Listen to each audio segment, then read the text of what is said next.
Hello friends, my dear students, आप लोग कैसे हैं। हमें आशा है कि आप लोग बहुत अच्छे होंगे। अच्छे से रहिए, अच्छे से पढ़िए। अगर आप इस चैनल में नए हैं तो प्लीज़ सब्सक्राइब एंड शेयर करना ना भूलिएगा। आज हम जो वीडियो लेके आए हैं ये feature theory objective type question है और आप अच्छी तरीके से इसको पढ़ लीजिएगा, नोट्स भी कर लीजिएगा। चलिए स्टार्ट करते हैं।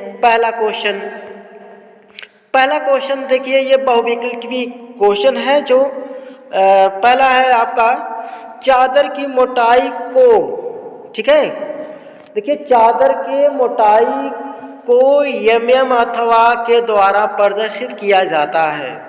तो अर्थात एमएम में भी प्रदर्शित किया जाता है अथवा किसमें, तो गेज में, ठीक है।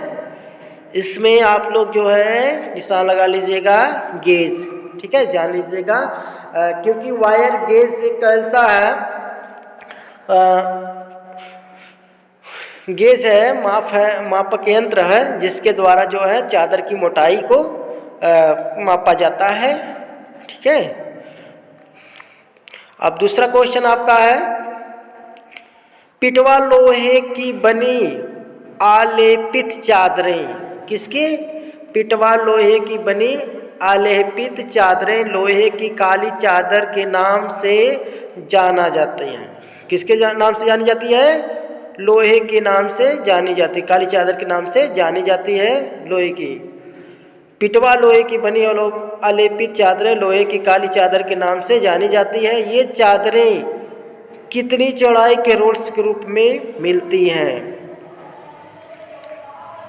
ये चादरें कितनी चौड़ाई के रोल्स में मिलती हैं। तो ऑप्शन में दिया गया है, ये 3 मीटर, बी में 2 मीटर, सी में 1.2 मीटर और डी में 2.5 मीटर। तो आपका ऑप्शन इसमें जो है सी का, यानी 1.2 मीटर ही सही है आपका। इसमें जो है रोल्स के रूप में मिलते हैं। चलिए अगले क्वेश्चन पे, तीसरा क्वेश्चन जो है आपके सामने है, तांबे की चादरों का सर्वाधिक उपयोग बिजली के सामान जैसे गीजर, पाइप आदि को बनाने में क्यों किया जाता है। तांबे की चादरों का सर्वाधिक उपयोग बिजली के सामान जैसे गीजर, पाइप आदि को बनाने के लिए क्यों ही किया जाता है। ऑप्शन, ऊष्मा की सुचालक होने के कारण, विद्युत की सुचालक होने के कारण, ए और बी दोनों, उपरोक्त में से कोई नहीं। तो आप इसमें देख रहे होंगे कि ऊष्मा की सुचालक के लिए ये भी सही है, विद्युत की सुचालक के लिए ये भी दोनों। तो इसमें आपका ऑप्शन जो है ये सही है, सी नंबर का आपका ऑप्शन सही है।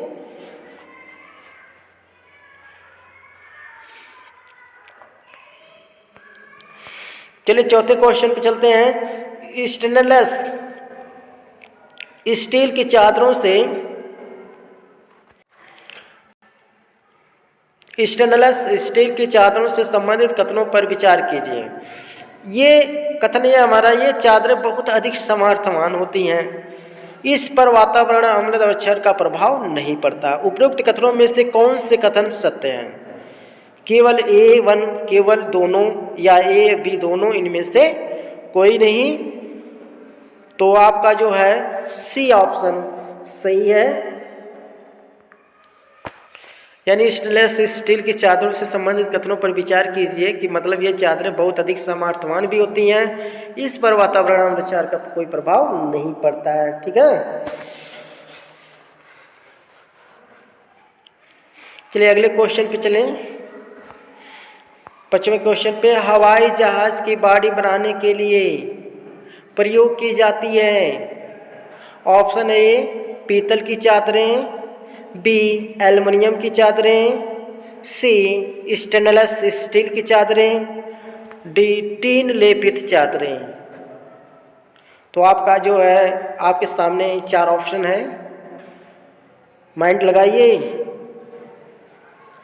तो आप जो है देखेंगे पीतल की चादरें नहीं हो सकता है, एल्युमिनियम की चादरें, और ये जो है आपका सी आपका सही है। हवाई जहाज की बॉडी बनाने के लिए प्रयोग की जाती है स्टेनलेस स्टील की चादरें। ठीक है, तो आपका ऑप्शन जो सही है ये स्टेनलेस स्टील की चादरें। ठीक है, तो ऐसे ही आप लोग इस चैनल में बने रहिए और अच्छे से वीडियो देखते रहिए ताकि आप के अंदर स्किल का डेवलप हो। चलिए अगले क्वेश्चन पे चलते हैं। छठे नंबर, धातु चादर कार्य में किनारों तथा सीमों को बनाने के लिए कुछ अलाउंस दिया जाता है। इसका मुख्य कार्य है क्या है? ये चादर को सुदृढ़ प्रदान करना, बेफिनिश किए उत्पादन का सही आकार बनाए रखना, धातु चादर को कठोर करना, उपयुक्त सभी। आपके पास एक क्वेश्चन है, देख रहे होंगे, अच्छे तरीके से देखिए, जिसमें आप चादर को सुदृढ़ प्रदान करना, फिनिशिंग किए उत्पादन को सही आकार बनाए रखना, धातु चादर को कठोर करना, उपयुक्त सभी। तो इसमें आपका ऑप्शन जो है चादर को सुदृढ़ प्रदान करना ये नहीं हो सकता, फिनिशिंग के उत्पादन को सही आकार बनाए रखना यही आपका सही है। बी ऑप्शन सही आपका। चलिए अगले क्वेश्चन पे चलते हैं। उच्च संरक्षण एसिड टैंकों को बनाने के लिए निम्न में से कौन सी चादर का प्रयोग किया जाता है? उच्च संरक्षण एसिड टैंकों को बनाने के लिए निम्न में से कौन सी चादर का प्रयोग किया जाता है? तो आप लोग देख रहे होंगे ऑप्शन में, काली लौह चादर, बी गैल्वनाइज्ड लौह चादर, सी स्टेनलेस स्टील चादर, लेड चादर। तो आपका ऑप्शन जो है लेड चादर ही होगा। समझ रहे हैं सब लोग? तो लेड ही चादर होगा। आप सब ऐसे ही बने रहिए और अच्छी तरीके से नोट्स भी करते रहिए, याद करते रहिए। उच्च संरक्षण एसिड टैंकों को बनाने के लिए निम्न में से कौन सी चादर का प्रयोग किया जाता है? तो ऑप्शन आपका जो डिस है लेड चादर का ही प्रयोग किया जाता है। अब चलिए 8वें नंबर पर, वायुमंडलीय प्रभाव में वायुमंडलीय प्रभाव में काली लोहे की चादरों पर मोर्चा लगने का मुख्य कारण क्या है? जैसे वायुमंडलीय प्रभाव में काली लोहे की चादर जो होती है तो आप रख देते हैं तो उसमें क्या लग जाता है? मोर्चा। कैसे मोर्चा लगेगा, कैसे क्या है? तो ऑप्शन दिए गए, अधिक तन्य होने के कारण, यह भी गलत है। पिटवा लोहे की बनी लोहे के कारण, संरक्षण अवधि न होने के कारण, उपरोक्त सभी। तो इसमें ऑप्शन में आपका जो है उपरोक्त सभी होगा, क्योंकि अधिक तन्य होने के कारण भी, पिटवा लोहे की बनी होने के कारण, संरक्षण अवधि न होने के कारण भी, ये आपका जो है ऑप्शन सही होगा, डी उपरोक्त सभी। चलिए अगले क्वेश्चन पे चलते हैं। 9वां क्वेश्चन, चादरों की मोटाई को स्टेनलेस वायर गेज के चादरों की मोटाई को स्टैंडर्ड वायर गेज के नंबर द्वारा प्रदर्शित किया जाता है। यह नंबर जितना कम होगा उतना क्या होगा? अभी आपको पिछले जो है क्वेश्चन में बताए थे वायर गेज क्या है, देखिए वही आ गया है। चादरों की मोटाई को स्टेनलेस वायर गेज के स्टैंडर्ड वायर गेज के नंबर द्वारा प्रदर्शित किया जाता है। ये नंबर जितना कम होगा तो चादर कितनी होगी? क्या मोटी होगी, पतली होगी? देखिए ऑप्शन में, ये चादर उतनी ही अधिक पतली होगी, चादर उतनी ही अधिक मोटी होगी, सी चादर उतनी ही कम पतली होगी, डी चादर की मोटाई उतनी ही कम, इस पर निर्भर करेगा। ठीक है, तो 9वां ऑप्शन का जो है आपका चादर उतनी ही अधिक मोटी होगी। समझ रहे हैं? जितना ही वायर गेज नंबर, मतलब क्या होगा, नंबर जितना कम रहेगा उतनी ही मोटी चादरें आपकी होगी। उससे जो है थिकनेस नापा जाता है, उसकी मोटाई नापी जाती है चादर की वायर गेज के द्वारा। ठीक है, चलिए अगले क्वेश्चन पे चलते हैं। 10वां क्वेश्चन हमारा बहुत ही अच्छा है।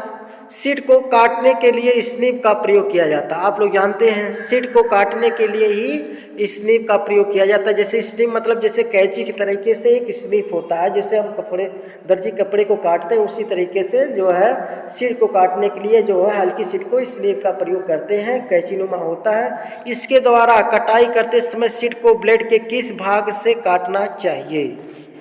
कैसे, मतलब अगर आप काट रहे हैं तो किस तरीके से काटना चाहिए, किस भाग से काटना चाहिए? तो ऑप्शन जो है आपका ए अधिकतम भाग से, बी आलंब के पास से, बाहरी सिरे से, मध्य भाग से। तो हमारा जो है ऑप्शन इसमें ये सही है। कौन सा सही है? अधिकतम भाग से। ठीक है, यही हमारा सही। आप लोग देखिए आप लोगों का सही यही ऑप्शन है।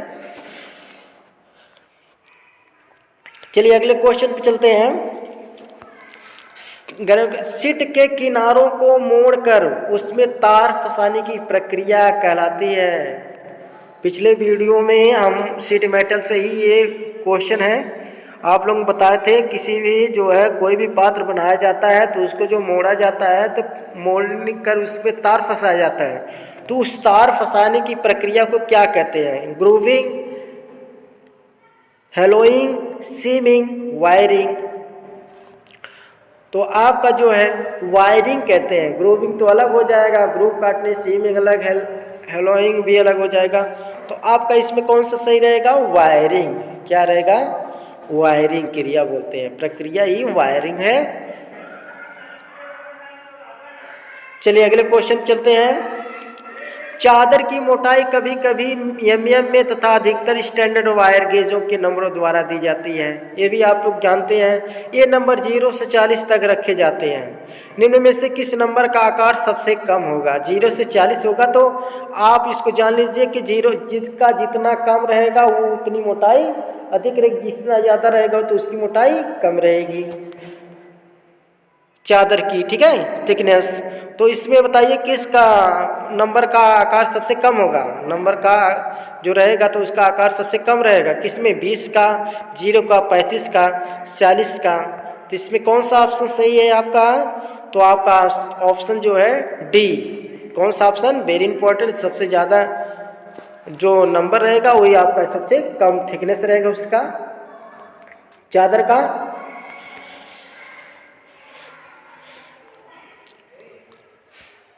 चलिए अगले क्वेश्चन पे हम लोग चलते हैं। 13 नंबर। मुड़ी हुई स्नेप का प्रयोग किया जाता है। जो स्नेप मतलब कैसी, कैसी कौन सी कैसी? कपड़ा काटने वाली नहीं भाई। वो जो चादर काटने के लिए स्नेप का प्रयोग किया जाता है तो वो मुड़ी हुई होनी चाहिए। तो वो क्यों प्रयोग किया जाता है? तो ऑप्शन ए बर्र दूर करने के लिए, चादर पर सुराख बनाने के लिए, चादर को मोड़ने के लिए, या डी जो ऑप्शन आपका सही वृत्ताकार रेखाओं के साथ साथ चादर को काटने के लिए। तो आप लोग समझ गए होंगे कि इसमें कौन सा रहेगा। तो आप लोग जो है 13 नंबर का जो है ऑप्शन, क्योंकि वक्रकार रेखाओं के साथ साथ चादर को काटने के लिए, क्योंकि मुड़ी होती है तो यही आपका सही ही होगा। बर को दूर करने के लिए भी नहीं, चादर को सुराख करने के लिए भी नहीं प्रयोग किया जाता, चादर को मोड़ने के लिए भी नहीं प्रयोग। तो आपका जो ऑप्शन कौन सा सही रहेगा बाबू? यही वक्राकार रेखाओं के साथ साथ चादर को काटने के लिए किया जाता है। ठीक है, तो ऐसे ही आप लोग बने रहिए चैनल को। हमें बहुत खुशी होती है कि आप लोग अच्छे तरीके से पढ़ते हैं, ऐसे ही पढ़ा करिए। चलिए अगले क्वेश्चन पे चलते हैं। डिवाइडर का साइज लिया जाता है। डिवाइडर क्या होता है? डिवाइडर रेखाओं को बांटने के लिए, दूरी को मापने के लिए जो है डायरेक्ट नहीं इनडायरेक्ट है मेजरमेंट है, जो है उपकरण है। तो ये आपका डिवाइडर का जो साइज लिया जाता है, डिवाइडर भाई छोटे बड़े होते हैं लेकिन उसकी साइज किस प्रकार लिया जाता है? तो ऑप्शन में देखिए लिया टांगों की लंबाई द्वारा, बी बिंदु की लंबाई द्वारा, सी रिवेट पिन एवं बिंदु के मध्य की दूरी द्वारा, डी रिवेट पिन एवं टांग के मध्य की दूरी द्वारा। तो हमारा जो ऑप्शन जो है इसमें देख रहे होंगे कि जो सही है, रिवेट पिन एवं टांग के मध्य की दूरी द्वारा। किसके द्वारा? रिवेट पिन एवं टांग के मध्य के दूरी द्वारा ही, यही ऑप्शन सही है। चलिए अगले क्वेश्चन चलते हैं। देखिए एलपी का एग्जाम में भी पूछा जा सकता है और वैकेंसी भी एलपी की आई हुई है, तो ईटीआई पास वालों के लिए भी है ये। तो ऐसे ही आप लोग तैयारी करते रहिए, ठीक है। चलिए आगे 15 पे पतली धातु की चादरों को मोड़ने के लिए निम्न में से कौन सा हथौड़ा प्रयुक्त किया जाता है? अब हथौड़े जो है, हथौड़ा मीन्स होता है हैमर, ठीक है। हैमर हथौड़ा की वो कहते हैं, तो वो अलग अलग प्रकार उपयोगिता के अनुसार अलग अलग प्रकार के हैमर बनाया जाता है। तो आपका जो है ये ball peen hammer, cross peen hammer, mallet, straight peen hammer. तो धातु चादरों को मोड़ने के लिए किस हैमर का प्रयोग किया जाता है? आप लोग जानते हैं, पहले ही बताया गया, तो एक वीडियो डाले थे मैलेट। मैलेट ही ये कहाँ प्रयोग किया जाता है? धातु चादर वर्कशॉप में, ठीक है। तो हमारा ऑप्शन सी सही है। आसान क्वेश्चन, वेरी इंपॉर्टेंट क्वेश्चन है।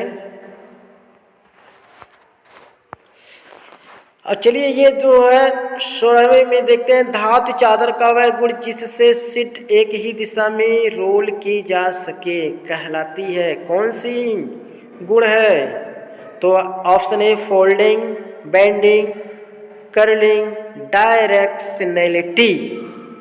तो ऑप्शन आपका जो है ये फोल्डिंग इसको बोलते हैं। फोल्डिंग करना आप लोग जानते ही, फोल्डिंग करना मतलब एक ही दिशा में रोल किया जाता है, मोड़ा जाता है, तो उसी को जो है हम फोल्डिंग क्रिया कहते हैं। तो धातु की चादर का वह गुण जिससे सीट को एक ही दिशा में क्या किया जा सकता है? रोल किया जा सकता है, यानी घुमा घुमा के जो मोड़ा जा सकता है, तो उसी को जो है हम फोल्डिंग कहते हैं। ऑप्शन ए हमारा सही है। चलिए अगले क्वेश्चन पे चलते हैं, 17वें पे। धातु की चादरों के किनारों को मोड़ने के लिए किस प्रकार का हथौड़ा उपयुक्त होता है? धातु की चादरों के किनारों को मोड़ने के लिए किस प्रकार का हथौड़ा प्रयुक्त? धातु के जो किनार होते हैं जो, ठीक है, तो इसमें बॉल पिन हथौड़ा, स्लैश हैमर, स्ट्रेट पिन है हथौड़ा, क्रॉस पिन हथौड़ा।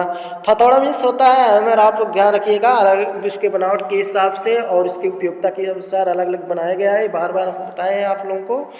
तो इसमें जो है आपका जो है बॉल पिन हैमर का ही प्रयोग किया जाएगा, ठीक है। इसमें जो है आपका बॉल पिन हैमर का ही प्रयोग किया जाएगा। 18वें नंबर पे वेरी इंपॉर्टेंट क्वेश्चन, 20 क्वेश्चन आप के लिए लेके आए हैं, ठीक है, ज़्यादा है ही नहीं, 20 क्वेश्चन है, बहुत इंपॉर्टेंट है, ठीक है, बहुत अच्छा है। जैसे 18वें में देखेंगे, धातु चादर कार्य में किस हथौड़े का प्रयोग किया जाता है? धातु कार चादर में किस हथौड़े का प्रयोग किया जाता है? बॉल पिन हैमर, स्लैश है हथौड़ा, क्रॉस पिन हैमर, मृद हथौड़ा। मृद मतलब सॉफ्ट है। तो इसमें जो है आपका मृद सॉफ्ट हथौड़ा का ही प्रयोग करेंगे, ठीक है, क्योंकि बॉल पिन हथौड़ा का ज़्यादा प्रयोग नहीं कर सकते हैं, क्रॉस पिन का भी, इसलिए मृद हथौड़े का ही प्रयोग करेंगे, ठीक है। धातु चादर कार्य में अधिकतर किस हथौड़े का प्रयोग किया जाता है? सॉफ्ट हथौड़ा है, जो काठ का या लकड़ी का बना होता है, ठीक है।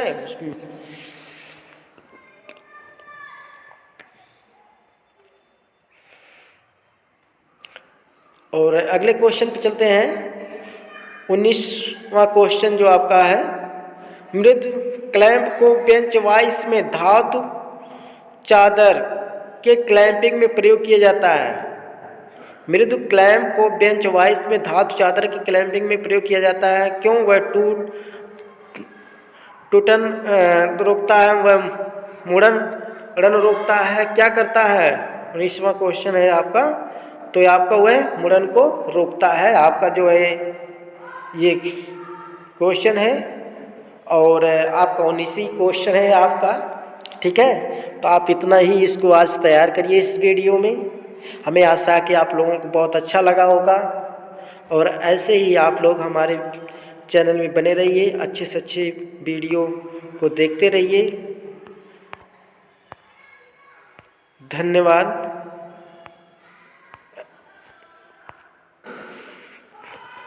Thanks watching my YouTube channel.